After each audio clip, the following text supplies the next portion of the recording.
Yung empty kanina guys, restaurant yun noon. Ayan o, wala na. Promenade. Ayan o. Pili ka lang saan ka papasok dyan. No entry. Why is it no entry? Why there's a gate then? Why?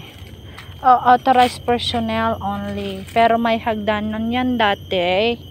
Kaso no entry. Pero dati, Hindi ko alam. Hindi ko pa pinasok dito eh. Pero no entry siya oh. Tsaka mukhang bago naman tong gate.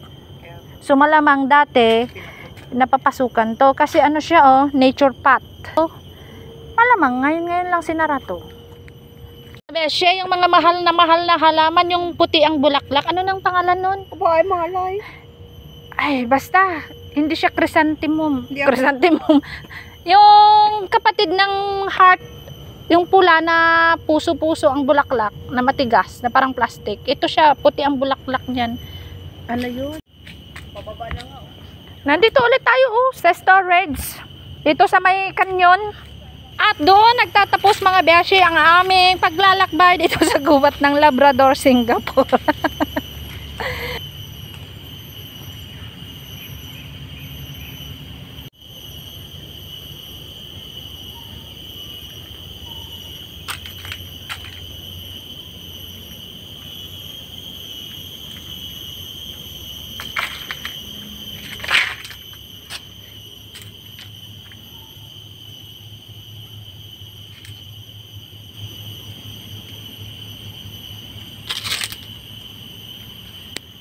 Beshi, pagod na kaming pumunta sa bungad kung saan kami pumasok.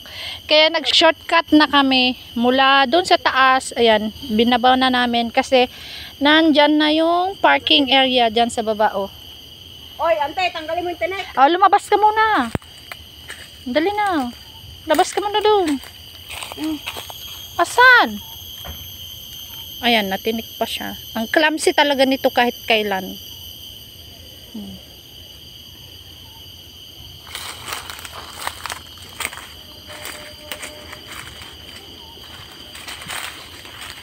Ayaw mo dumaan sa mangrove?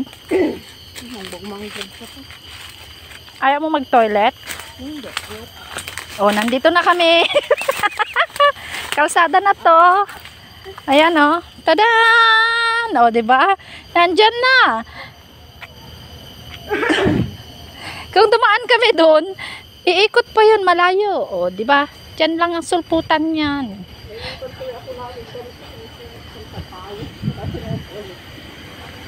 Ay, Labrador Park.